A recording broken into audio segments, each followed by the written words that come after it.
নমস্কাৰ শ্ৰদ্ধা ছাৰবেদসকল আপোনালোক সকলোকে মই মোৰ ইউটিউব চেনেল নলিনীকান্ত ডেকালৈ স্বাগতম জনাইছোঁ। ছাৰবেদসকল আজিৰ ভিডিঅ'টোৰ জৰিয়তে প্ৰাথমিক বিদ্যালয়ৰ প্ৰধান শিক্ষকৰ পদ কেতিয়া সৃষ্টি হ'ব বা কিমানজন ছাত্ৰ ছাত্ৰী থাকিলে এখন বিদ্যালয়ৰ প্ৰধান শিক্ষকৰ পদ সৃষ্টি কৰা হ'ব আৰু আমাৰ অসমত যিসকল এছএছএ কণ্টেক্সুৱেল টিচাৰ আছে বা ষ্টেট স্কুলৰ টিচাৰ আছে কণ্টেক্সুৱেল হিচাপে তেওঁলোকৰ চাকৰি কেতিয়া নিয়মীয়া কৰা হ'ব সেই বিষয়ে কিছু কথা ক'বৰ কাৰণে চেষ্টা কৰিম। আজিৰ পৰা কিছুদিন আগতে শিক্ষামন্ত্ৰী মহোদয়ৰ বিশেষ বাৰ্তা আহিছে আৰু তেখেতে উল্লেখ কৰিছে যে আমাৰ বিত্তীয় বৰ্ষ যেহেতু এপ্ৰিল মাহৰ 1 তাৰিখৰ পৰা আৰম্ভ হৈছে অৰ্থাৎ 2024 চনৰ এপ্ৰিল মাহৰ 1 তাৰিখৰ পৰা যেহেতু ইতিমধ্যে বিত্তীয় বৰ্ষ আৰম্ভ হৈছে আৰু এই বিত্তীয় বৰ্ষ যেহেতু 2025 চনৰ মাৰ্চ মাহৰ 31 তাৰিখে শেষ হ'ব, গতিকে এই বিত্তীয় বৰ্ষৰ ভিতৰতে কি কৰা হ'ব এছএছএ কণ্টেক্সুৱেল শিক্ষকসকলৰ চাকৰি নিয়মীয়াকৰণ কৰা হ'ব আৰু এই ক্ষেত্ৰত এটা কণ্ডিশ্যন আছে যিসকল শিক্ষকে আজিৰ পৰা কিছুদিন আগতে শিক্ষা বিভাগৰ তৰফৰ পৰা দিয়া অপশ্যন পেপাৰখনত চহী কৰিছিল, এখন অপশ্যন পেপাৰ দিছিলে যে কি মই যদি এজন কণ্টেক্সুৱেল শিক্ষক মই ৰেগুলাৰ হ'ব বিচাৰোঁ নে নিবিচাৰোঁ, গতিকে তেনেকুৱা ধৰণৰ এখন অপশ্যন দিছিলে আৰু এই অপশ্যন পেপাৰত যিসকল শিক্ষকে চহী কৰিছিলে এই চহী কৰা শিক্ষকসকলৰ চাকৰি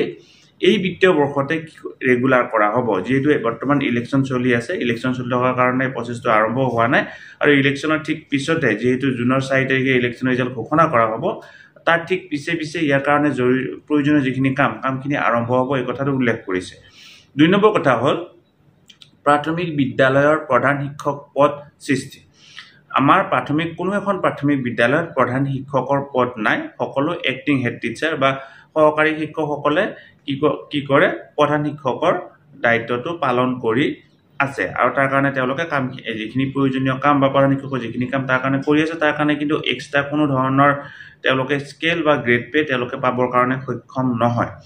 শিক্ষা বিভাগৰ তৰফৰ পৰা আজিৰ পৰা কিছুদিন আগতে এই কথা কোৱা হৈছিলে যে যিবিলাক বিদ্যালয়ত 150 জন ছাত্ৰ ছাত্ৰী থাকিব সেই বিদ্যালয়বিলাকৰহে প্ৰধান শিক্ষকৰ পদ সৃষ্টি কৰা হ'ব, কিন্তু এতিয়া নতুনকৈ এই কথাটো কিছু সলনি কৰি দিয়া হৈছে। এতিয়া সলনি কৰি সেই সংখ্যাটো 150ৰ পৰা 100লৈকে নুমাই দিয়া হৈছে। যদি এখন বিদ্যালয়ত 100 জন ছাত্ৰ ছাত্ৰী আছে তেতিয়াহ'লে সেই বিদ্যালয়খনত প্ৰধান শিক্ষকৰ পদ সৃষ্টি কৰা হ'ব।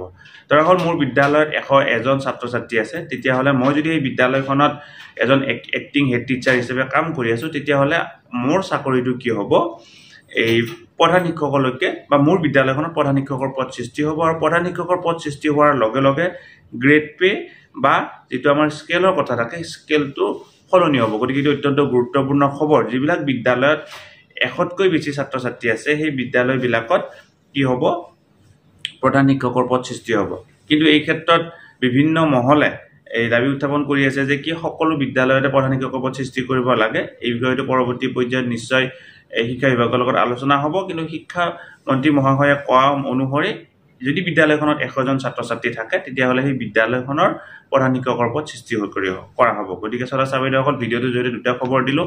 আপোনালোকে ভিডিঅ'টো যিমান পাৰি সিমান আগলৈকে ফৰৱাৰ্ড কৰক আৰু ভিডিঅ' ডেছক্ৰিপশ্যনত থকা লিংকটোত গৈ আমাৰ হোৱাটছআপ চেনেল আৰু ফেচবুক পেজত জইন হৈ লওক। ধন্যবাদ। শ্ৰদ্ধা ছাৰবেদসকল, নলিনীকান্ত ডেকা নামৰ ইউটিউব চেনেলটো হৈছে এটি শিক্ষামূলক ইউটিউব চেনেল।